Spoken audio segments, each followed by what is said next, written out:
Good morning, America. Southern Slam. Winter storm warnings from Georgia to Virginia. More than a foot of snow in the Carolinas. Part of this interstate shut down for hours. 100 drivers stranded. This train and truck colliding. God almighty! Plus travel turmoil as thousands of flights are canceled. Breaking overnight, a federal judge ordering the release of this 5-year-old boy and his dad. What Homeland Security is saying about it. ICE out! As protesters target ICE in new demonstrations. Ukraine peace push. Vladimir Putin's key negotiator in the U.S. The situation in Ukraine turning more dire. Millions without power or heat in sub-freezing temperatures. New Epstein files fallout. His messages with powerful men, including New York Giants co-owner Steve Tisch, his response overnight, plus former Prince Andrew seen crouching over a woman, and a 60-count draft indictment against Epstein never filed. Real IDs, real deadline. Today's the day. What to know when you head to the airport and how not having a compliant ID could cost you time and money. Super Bowl countdown a week before the big game. The sales that could have you upgrading your TV and saving money on that feast for family and friends. And Grammy Awards, music's biggest night.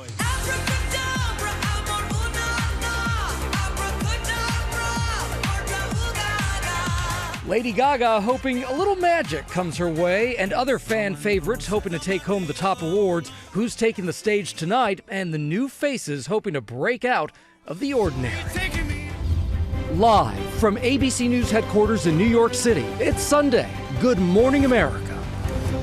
And we do say good morning, America, on this Sunday. We've got a big morning of news ahead here, including the latest on the Ukraine peace talks. The latest on that just ahead here. Yeah, and the new requirement, if you want to get on a plane, real ID fully in effect now, which means that you could be out $45 if you don't have the right identification. Yeah, but we do begin here with the major winter storm and brutal cold affecting 2/3 of the country. Many still without power from the last big storm, facing dangerous conditions once again.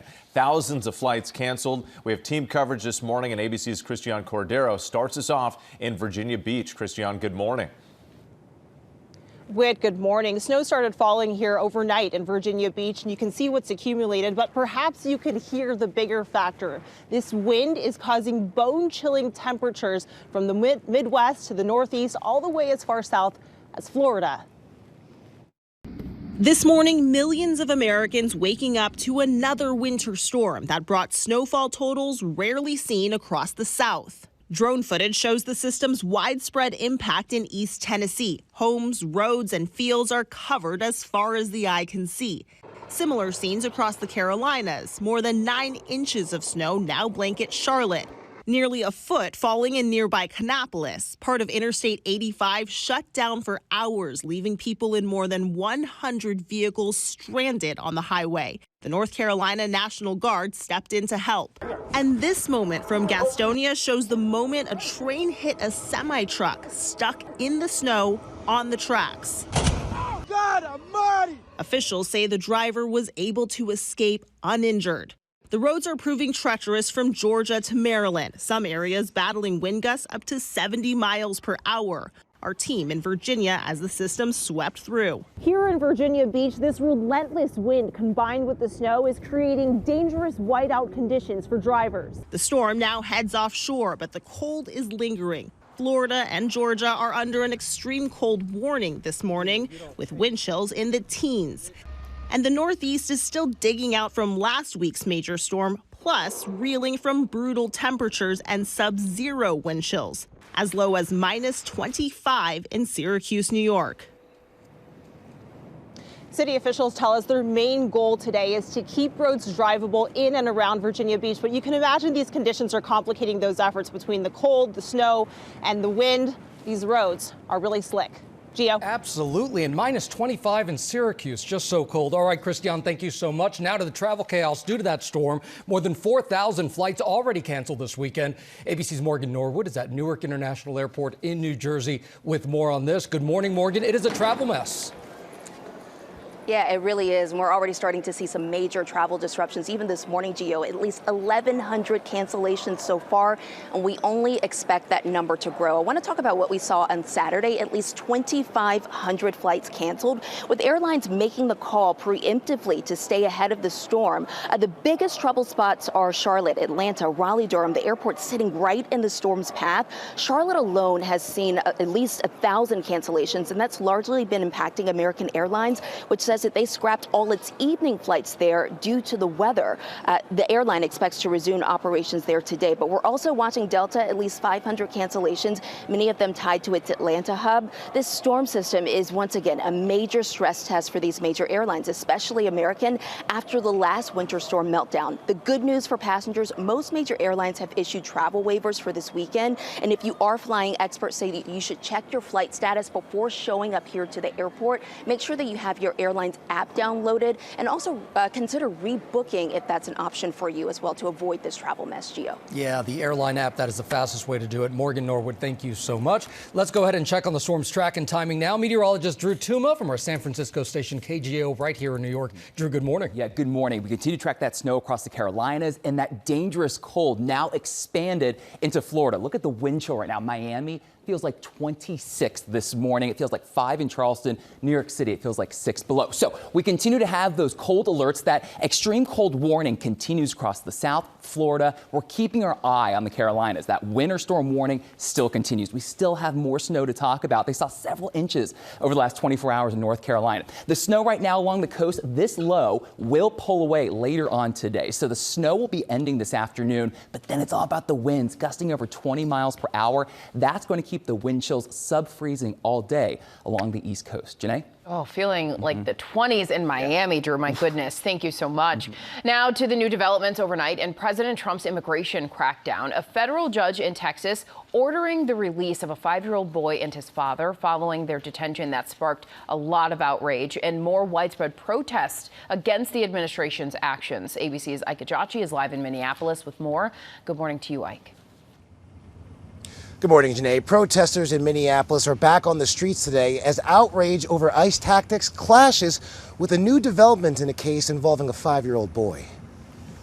What do we want? ICE out! When do we want it? Now! This morning, as protesters in Minneapolis take to the streets, a turn of events in a case involving a 5-year-old boy whose detention by ICE officials sparked a national outcry. Liam Ramos and his father ordered released from a Texas federal detention center. This photo of Liam going viral, igniting outrage, seen here in his blue hat and Spider-Man backpack taken last week after he returned home from preschool. He and his father detained by federal officers.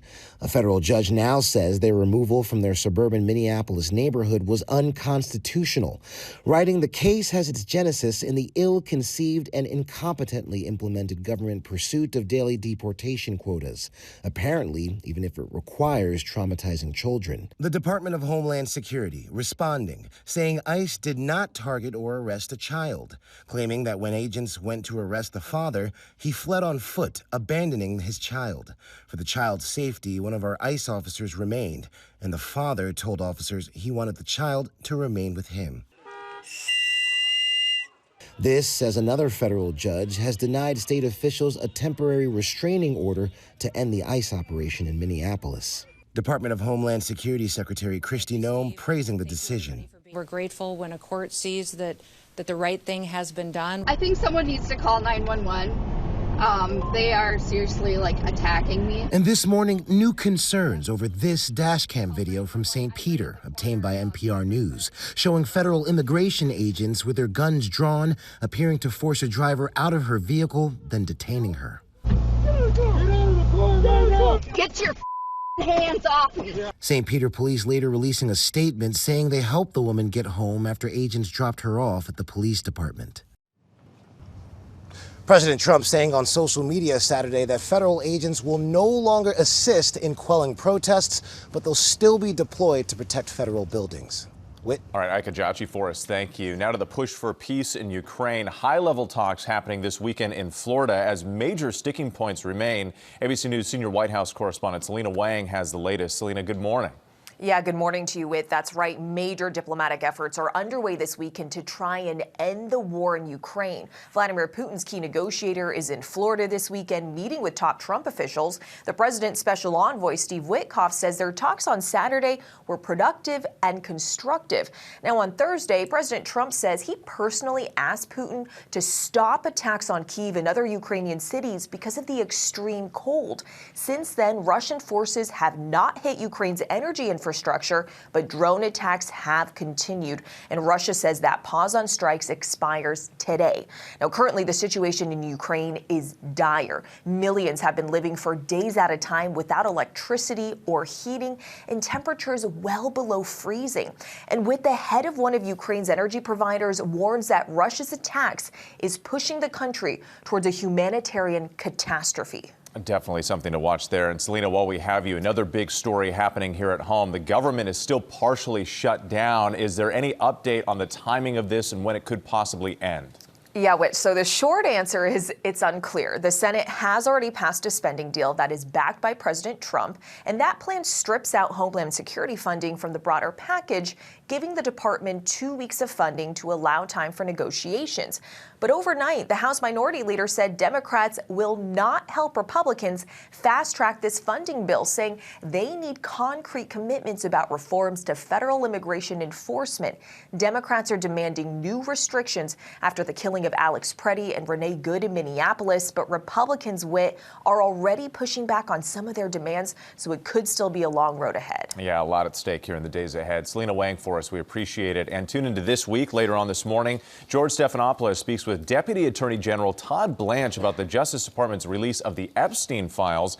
Plus, House Minority Leader Hakeem Jeffries discusses negotiations in Congress over the Trump administration's immigration crackdown. Gio? Okay, Whit, now to Gaza. And the partial reopening overnight of the Rafah border crossing closed for more than 2 years during the Israel-Hamas war. ABC's Patrick Reevell has the details right now from London. Patrick, good morning. Good morning, Gio. Yeah, this is a small glimmer of hope for tens of thousands of sick and badly wounded Palestinians trapped inside Gaza and those outside unable to return. But for now, still very few people will be getting in or out. The Rafah crossing that connects southern Gaza to Egypt is the only route to the outside world for 2 million Palestinians. And it's been effectively sealed by Egypt and Israel for more than 2 years. Reopening it is also a key condition of President Trump's peace plan. Now, around 20,000 Gazans have been waiting to try and leave and get treatment. According to Gaza's health ministry, 4,500 of them are children. Dozens of ambulances were filmed waiting for people to exit this morning, but it's being reported that only around 150 people a day will actually be allowed to leave by Israel and Egypt. Initially, it's likely going to be even less, so the numbers will still be painfully small for now. Israel says today the sides will be arranging logistics and that people will actually only begin crossing tomorrow. And yesterday, Israeli airstrikes killed over 30 Palestinians after Israel accused Hamas of violating the ceasefire. I think that underlines how far we still are from a full peace. Janae? Yeah, certainly does paint that picture there. Patrick, thank you so much. Now to the growing threat from the measles outbreak in South Carolina. Nearly 4 months after the first cases were reported, cases are still surging. So let's bring in medical correspondent Dr. Darian Sutton to talk about this. Dr. Sutton, thanks for being here. What is fueling this current outbreak, and how much faster is this spreading than prior outbreaks we've seen? Well, Janae, we passed a significant milestone. The current outbreak in South Carolina is now the largest outbreak of measles in the United States in over 25 years. That surpassed last year's Texas outbreak, and it done so in a shorter period of time, nearly 847 documented cases. And to answer your second question, the reason why we're seeing a rising rate in the number of outbreaks, the size in the outbreaks, and the speed at which they're spreading is strictly because of vaccination rates. We've seen a steady decline in the rate of children vaccinated, down from 95% in the year 2020, closer to 90%. And there are pocket communities like Spartanburg County in South Carolina, near the epicenter of this outbreak, where the vaccination rate in some of these schools is as low as 20%. Wow. So measles is doing what measles does best. It looks for opportunity and it spreads fast. And I'm glad that you compared it to last year's Texas outbreak, because we remember that comparison. What if a child is too young to get vaccinated? They typically get them at 1 in 5. They typically get their vaccinations for the MMR, measles, mumps, and rubella vaccine at 1 in 5. We've seen a decline in that. If your child isn't vaccinated, number one, you can talk to your provider, especially if you're thinking about traveling. You want to make sure that you're up to date with your vaccination friends as well as your child. That map on the screen was our abcnews.com measles map, where you can type in your zip code or the zip code of your destination to find out the level of risk in where you're going to. As you said, MMR vaccines are typically given as early as the age of 1, but they can be given earlier if your risk is high. For example, in South Carolina, children are getting vaccinated as early as 6 months. So far, at least 600 infants have been vaccinated early due to this increased risk. Wow, there was a lot of dark blue on that map showing where there is the higher risk. So what happens if you are exposed to this measles? is What should you really do? important, especially with travel in the airport. So if you, number one, what is an exposure? We typically define an exposure, for example, for the flu as close contact. Measles is so contagious, and exposure is simply being in the same room as someone. And measles can last in the air for up to 2 hours after you leave that room. And if you're unvaccinated, there's a 90% chance that you will get measles, which is why the quarantine of 21 days is recommended. If you're not vaccinated, you want to make sure to talk to your provider if you're exposed and quarantined. If you are vaccinated, you can avoid all of this and continue your life uninterrupted from these preventable diseases. An important reminder of why these vaccines are so important. But when you say when you're in the same room, so that means on an airplane, potentially, that means there's on an a lot of airplane, exposure. a crowded train, any small area, measles is going to do what it does best. If you even know you've been exposed, that's part of the problem, too. Dr. Sutton, thanks so much. We appreciate it.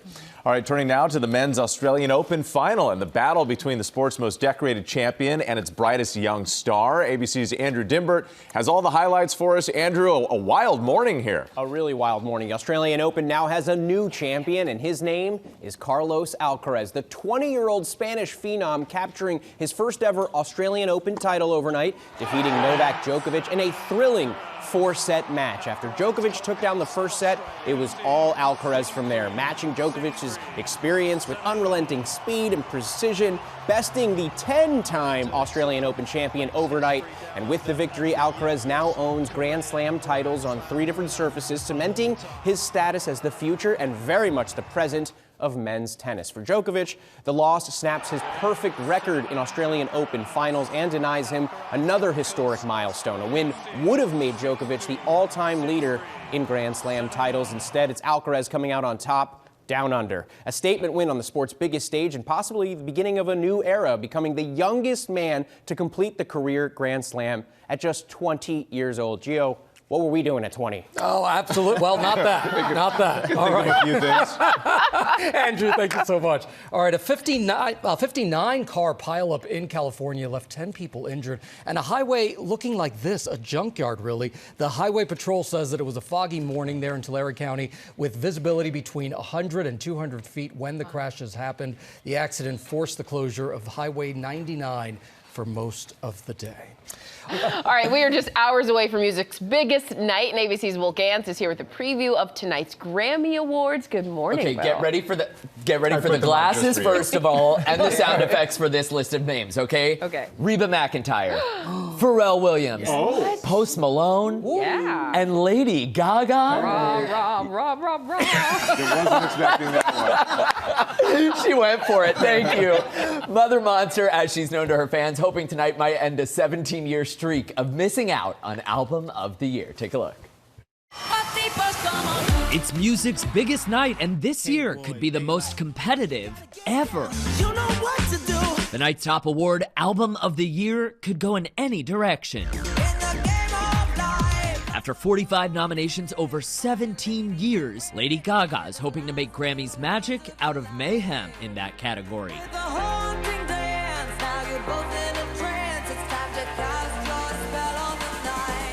Which she has never won. Hey, number 7, babe, drop it like it's hot. Neither has Kendrick Lamar. The Grammys fave picked up Record and Song of the Year in 2025, and tonight could extend his hot streak. This is what it's about, man. And on the brink of playing the Super Bowl halftime show, Bad Bunny might make nice with his own Album of the Year win. They're also competing against Sabrina Carpenter, who will perform tonight as well.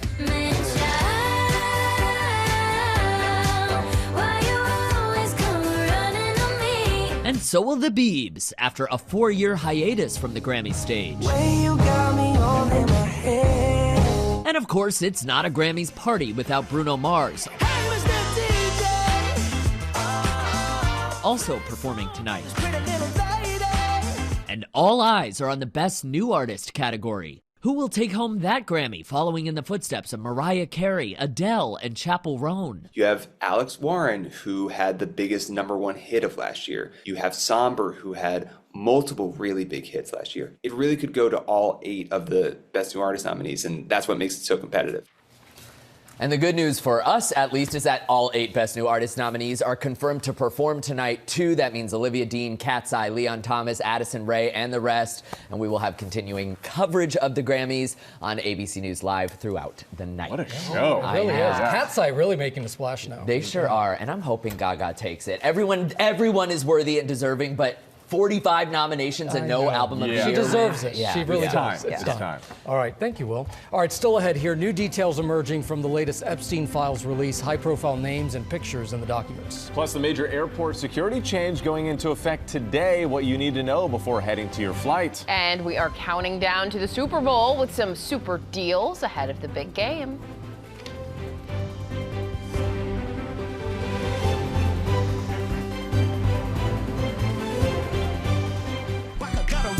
Why I see around certified lover boy, certified. I'm on them tough. This was Gia's favorite halftime performance of all time. Watched it every day. Just from doing months. the dance. Kendrick Lamar, of course, sending the Superdome and Super Bowl audience into euphoria at the big game's halftime show last year. Of course, now we're counting down to Super Bowl 60, just a week away, and we will tell you how to score the best deals on what you need to kick off the ultimate watch party as well. It's just important to point out that, like, this isn't a joke. It's not satire. No, he it's really just loved. Blah, blah, blah. Yeah, the whole The thing. simplicity of the choreography. It was just so good. Yep, he loved it. Now let's take a look at some of the other big stories that we're following on this Saturday morning. A shooting at a Louisiana town's Mardi Gras parade on Saturday wounded a 6-year-old and 4 others. Local officials say they took 3 people in the area who were carrying firearms into custody, but no word yet about arrests or a motive for the crime. Philadelphia 76ers forward Paul George is serving a 25-game suspension for violating the NBA's anti-drug program. The league is not saying what substance is involved. In a statement to ESPN, George apologized and said he took something that was, quote, improper. The suspension will cost him more than $11 million of his salary. And tonight, 2 hockey teams will play outside in Florida in the NHL Stadium Series, one of the most eagerly anticipated games of the season. Tonight, 2 of the hottest NHL teams, the Boston Bruins and Tampa Bay Lightning, will face off outdoors in Raymond James Stadium, home of the Buccaneers. When the NHL scheduled this game in Florida, they were thinking it would be about 70 degrees at game time. Now we could see temperatures in the 30s with the wind chill, so it works out perfectly. You can check out the action tonight, 6:30 p.m. Eastern on ESPN. All right. Well, we start this half hour with a closer look at the high-profile figures being mentioned in the newly released Epstein files. ABC's Olivia Rubin has more. Obviously a big story, Olivia. Major story, and we've been pouring through millions of pages of records, and DOJ says this will be their final release of those documents. But with 3 million pages held back for various reasons, there are now growing questions from lawmakers and outrage from some survivors. This morning, outrage growing as new details emerge from the millions of newly released Justice Department records on convicted sex offender Jeffrey Epstein. They include Epstein's messages with powerful men. In these messages from 2013, the convicted sex offender connecting New York Giants co-owner Steve Tisch with various women. In one exchange, Tisch asked about a woman writing pro or civilian. In a statement, Tisch acknowledging a brief association where we exchanged emails about adult women, but saying I did not take him up on any of his invitations and never went to his island. As we all know now, he was a terrible person and someone I deeply regret associating with. And amongst the thousands of photos, these never-before-seen images of former Prince Andrew, who was stripped of his royal titles last year over his relationship with Epstein. Now seen here, crouched over a young woman, her face redacted, the date and context of the interaction unclear. Representatives for Andrew have not responded to a request for comment. Now, even UK Prime Minister Keir Starmer is calling for Andrew to testify, saying, I have always said anybody who has got information should be prepared to share that information in whatever form they are asked to do that. and new information unearthed on what exactly law enforcement knew about Epstein's crimes, including this stunning prosecution memo and draft indictment written nearly 2 decades ago. Across 45 pages, prosecutors in Florida detailing disturbing evidence they gathered against the financier, calling him, quote, a continued danger to the community based upon his continued enticement of underage girls. But that 60-count indictment never filed. Instead, Epstein landing a now infamous deal allowing him to plead guilty to lesser state prostitution charges, for which he served just 13 months in a Florida jail. Some of Epstein's victims now furious with the Justice Department, saying many of their names were left unredacted and exposed in this latest release. Epstein survivor Charlene Rochard telling me the Justice Department has once again violated their privacy. I have seen things that relate to me, and people I know have not been redacted at all. Their full names are out there, and especially Jane Doe's are fully out there. And they asked especially that their names are redacted, and they're just not. Now, the Justice Department said they did work with victims for those redactions and are encouraging them to reach out if they have any concerns. But lawmakers have questions, too, including the bipartisan pair who spearheaded this effort to release the files in the first place. They're now asking the Justice Department for a full look at those unreleased files, though there is no word yet on when that might happen. And you said there are 3 million still outstanding. Certainly, that the Justice Department said they couldn't release for various reasons, whether that's concerns about child sex abuse material or victim information, but still millions of pages that lawmakers now say they want to see to make sure that DOJ is complying. It is also deeply concerning. All right, Olivia, thank you so much. All right, starting today, it's going to be harder for you to get on a plane if you don't have a real ID, not to mention a lot costlier. ABC's Morgan Norwood is back with us from Newark International Airport with what to know about these changes. Morgan, good morning again. Hey, good morning to you, Gio. Starting today, no real ID. You're in for a real price tag to the tune of $45 just to get through TSA security. Now, keep in mind, this is not a fine or a penalty. It is simply a fee for TSA's new alternate ID verification process called Confirm ID. Here's what you need to know. It's going to cost you some time as well because you're going to have to exit the TSA line to go pay the fee, then get back in the TSA line. And then if agents can't verify your identity, you could still be turned away at security. Now, Real ID has technically been required since May, but until now, travelers without it were allowed through with extra screening and a warning. That grace period ends today. DHS says most travelers already have a Real ID. This new fee is just meant to push the rest to comply. So if you don't have a Real ID or passport card, you can pay the fee online at tsa.gov before arriving to save time. Keep in mind, digital IDs, including Apple ID, Clear ID, and Google ID, are still accepted at most major U.S. hubs. Bottom line, no Real ID, no passport, or another compliant form of ID. You could be in for some very real delays on top of the weather-related disruptions that we've been covering today with. Yeah, it's been non-stop. Morgan Norwood, thanks so much. Still coming up here on Good Morning America, Super Bowl Sunday, just a week away. How you can score some big deals ahead of the big game.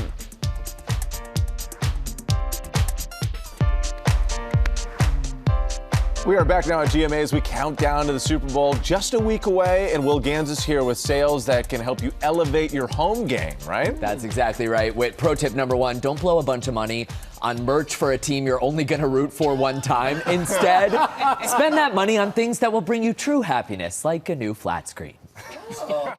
Whether you're pulling for the Patriots, They can make their plans for Santa Clara. or supporting the Seahawks, The Seahawks soar to Super Bowl 60. or you're just in it for the commercials, Instacart lets you choose your bananas. Get them just how you like. What are you, a mouse? the Super Bowl is always better on a brand new big screen. And right now, the Toshiba 50-inch 4K Smart Fire TV is 43% off, a total of $199.99 on Amazon. What you will find are the best deals on previous generation TVs. And so you won't have the 2026 bells and whistles, but you will have the 2025 bells and whistles, and those are fantastic. Over at Samsung, you'll save $600 on last year's model of the 65-inch frame TV. As for the best part of any Super Bowl party, the snacks. Wings might be a little more expensive than usual, and eggs, if you're doing deviled eggs, cheese, things like that might be a little tricky. Beef as well, because we're seeing smaller herds right now. Luckily, some of your favorite chain restaurants have the game day hookup. Applebee's will offer 20 free boneless wings with any $40 online or in-app order on the 8th when you use code SBWings26. For all of Super Bowl weekend, from the 6th to the 8th, Denny's is offering 10% off any online order of $30 or more with the promo code CHAMP10N at checkout. Or if ribs are more your style, get $10 off your order of $55 or more at Dickey's Barbecue Pit with promo code BIGGAME85. This code is valid on early orders placed by tomorrow. It's in! Touchdown, Seahawks! But like any Super Bowl MVP, you don't need to get to the end zone alone. That's right. Our expert says if you're hosting a party, ask guests to bring a dish to share. That way you don't have to shoulder the cost alone, and your guests will get to flex their famous dip recipe or show off their baking skills. Yeah, the key is the variety, though. Yeah. You don't want like everybody bringing a bowl of guacamole, even Right. though I like guacamole. Janae provides the red Solo cups. That's That and the guacamole, because I'm very good at the guacamole and the red Solo cups. Both necessary for a great party. You guys. Now with our group chat, these are the headlines that have us talking and thinking this week. I can't believe it, but it was 40 years ago this week since the Challenger disaster. That awful, awful tragedy. All 7 crew members were killed when the shuttle broke apart 73 seconds into its flight. What a lot of people don't think about is that when these things happen, they are awful, but we end up learning so much that hopefully we learn more for the next one. And of course, science is all about progress. And so now NASA is looking to launch the Artemis 2 mission with a crew on board. They're going to fly around the moon, even around the dark side of the moon. That's where humans haven't actually been. They're basically looking for a spot to land the next time they go around. They're scheduled to do a wet dress rehearsal tomorrow with a launch as early as next Sunday. So we're going to be watching that as we remember the Challenger disaster at the same time. We're going to be looking at that, and we're going to talk about this more on ABC's This Week with George later this morning. Okay, definitely. Yes, some hope and some progress in the making as well. We've been talking about this earlier. 1 week until the Super Bowl. Very excited about that. I am very excited. Anticipation mounting, not just for the game, but for the commercials, of course. One 30-second spot costing an average of $8 million. Drop in the Some bucket. even going as high and exceeding 10 million. That's a new record high. And take a look at one of my favorites, a little teaser from an ad just released. Okay. Instacart lets you choose your bananas. Get them just how you like. Instacart lets you choose your bananas. From green to extra ripe. Just love it. That is an ad for Instacart there, featuring, of course, Ben Stiller and Benson Boone as disco performers. It's like a mix of like Zoolander and Dodgeball. So good. The best. Other big star appearances include EJ from K-pop Demon Hunters in a Liquid IV ad, Sabrina Carpenter for Pringles, Kurt Russell with Michelob Ultra, Bradley Cooper and Matthew McConaughey in Uber Eats. The list goes on and on. We're expecting more from the Duncan crowd. Yeah. And by the way, I'll be at the Super Bowl next weekend. Yeah. Be anchoring our weekend GMA coverage. See, that's my favorite part of the Super Bowl. I'll be watching you. I'll be there. And you're going to have some nice warm weather. Yes, dancing So to a Bad lot to Bunny look and forward everything. to. You know it. Yeah. All right, so this is on the topic of commercials. I have not been able to get this catchy Dr. Pepper jingle out of my head. Dr. Pepper, baby. You've been singing it all morning. Do-do-do. The story behind it is even better. It started when Romeo Bingham posted a 10-second long TikTok with her theme song idea for the company. Do we have that part of the video? No. Maybe, okay, we don't have that part of the video. But she's basically just sitting there. It's like a 7-second long video, and she's like, hey, we've got it. Dr. Pepper, baby, is good and nice. That's basically what she says in the video. I've got a jingle idea. Dr. Pepper, baby. And then it becomes this. It is so catchy. It's so good. A great social media story. I want to know how much they paid her. A lot of money, it seems to be. It should have been that $8 million. Right? Yeah, a whole lot. So. And thank you so much for starting your day with us. Drew Tuma, it was great to have you this weekend. I love being here. Next time, bring the nice West Coast weather. I'm trying really hard, you guys. More Drew on ABC News Live, We like as you well too. as more With news you, coverage more with you. me. Yep, we'll be over there. And you and everybody. All right. Bye.